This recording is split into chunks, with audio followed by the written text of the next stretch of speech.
All right, so let's talk about Tom Brady, the Buccaneers, what went wrong and what went right in this game. Let's be honest, it was more right than wrong in this one, as Brady had an incredible statistical day, nearly 10 yards per attempt on 45 attempts. That'll definitely get it done. You'll have a good 400-yard passing day. Also, 3 touchdowns to Mike Evans. Let's talk about everything that went right. But first, I'm going to talk about what went wrong early on. Because again, it's worth mentioning, they didn't score a single point until there was about 3 minutes left in the first half. They almost got shut out at the half, despite this being a very good statistical day. So the issue was, still weren't getting open as consistently as I think you would like. Listen, Carolina is a good defense. Losing J.C. Horn just hurts. There's no getting around it. Losing him does definitely hurt their defense and made it not quite as good as we've seen it. But it can still do things like this, where you see on the screen, you see this concept could work against the zone coverage. There's a couple of routes that could potentially get open, and so that's what they're hoping happens here. And really, it's kind of just isolating and getting one-on-one matchups in a lot of ways here,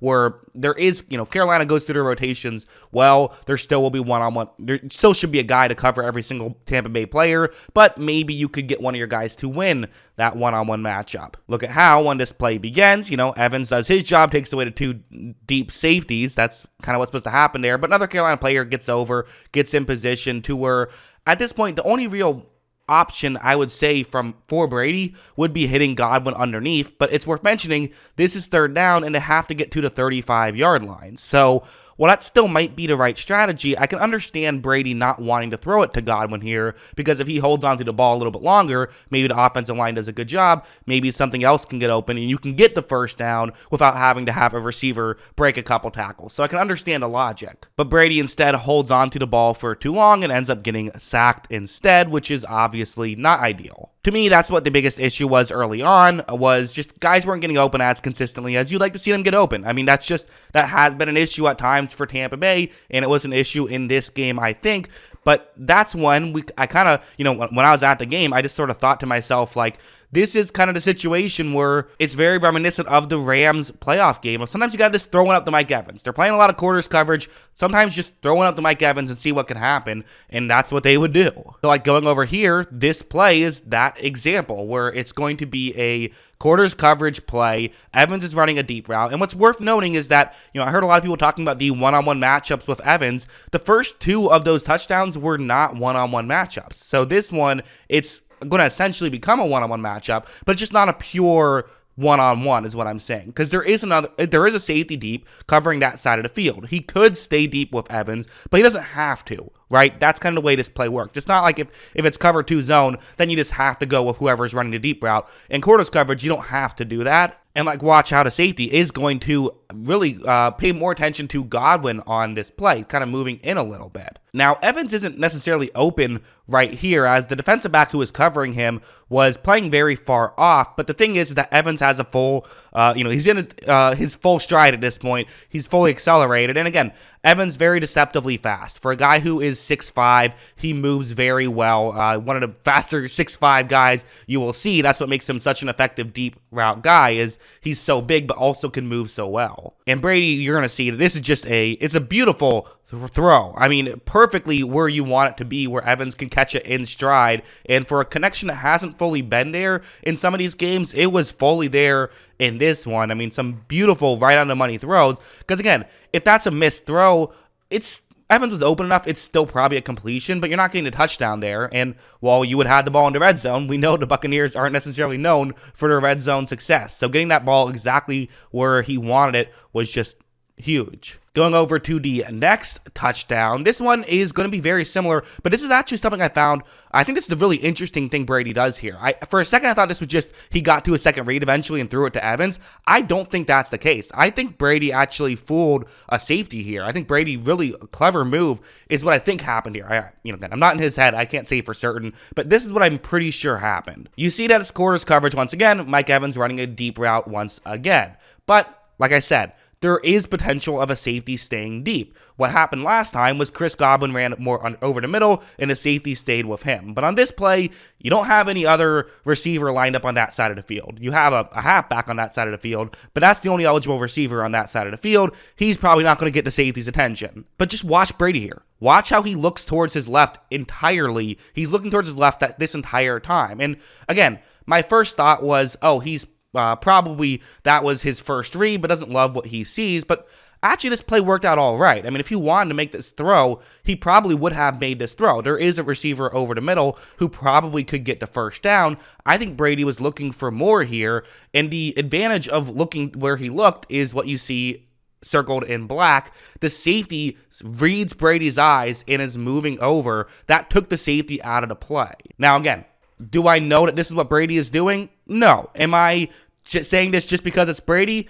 I actually don't think so, because here's the other little thing that I've noticed is watch how quickly Brady goes from looking at Evans to throwing the ball to Evans. Watch him just immediately get over. He didn't even really look. He just threw it right away to Evans, who then gets into the end zone for a touchdown. I think that was intentional from the start. I'll say 95% chance. I think Brady was using his eyes to get safeties out of position. This is something Brady has done for his entire career, and I think that this is what he was doing here. So again, yes, Evans getting open down the field. One of the things I always say, though, is that part of a good quarterback's job is to get the guy more open, right? Throwing to the open guy isn't necessarily just because you're getting lucky. Sometimes it's because of actual good stuff you're doing.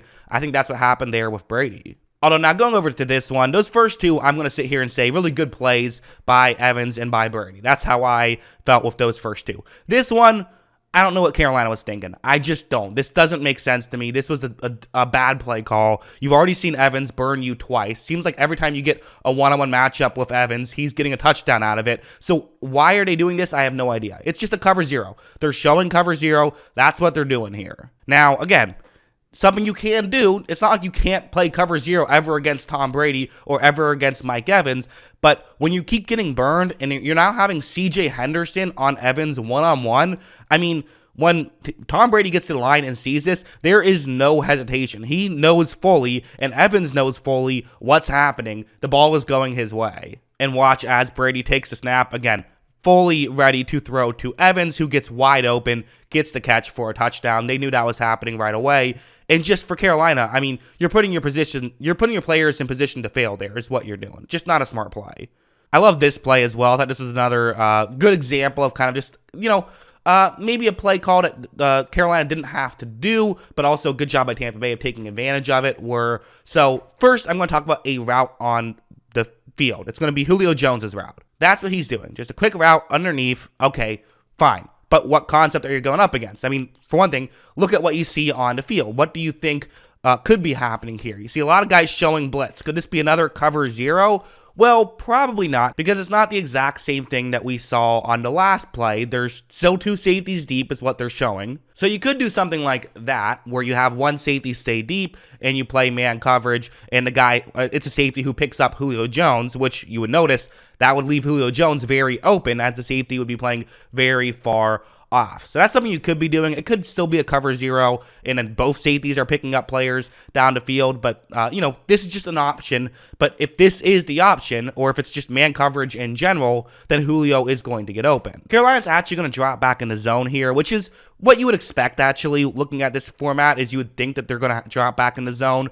And so, the idea typically is that you get Brady to throw the ball quickly, but since Brady, is expecting man and it's not man, well, then someone drops back and can maybe get an interception if he throws the ball quickly over the middle. The issue is that Brady's not really going to do that, and now you're forcing your linebackers to be out of position. Look at how when this play begins. I mean, you see right here, this is just, I called him Julio earlier. This is Russell Gage, not Julio, but again, point still stands.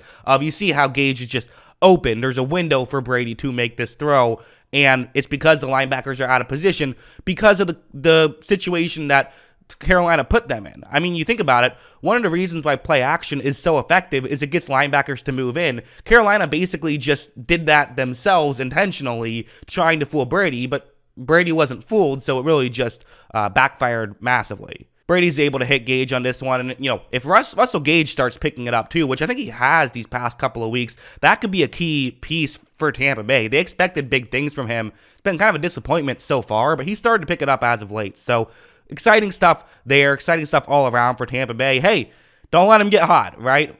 Could be potential for some success here. Who knows what can happen? They're probably not going to be favored in any playoff matchup they have if they do get past round one. But at the same time, if they can get hot, who knows what can happen? That's what I think. What do you guys think? Let me know in the comments below. Always love hearing from you. And of course, as always, Thanks for watching.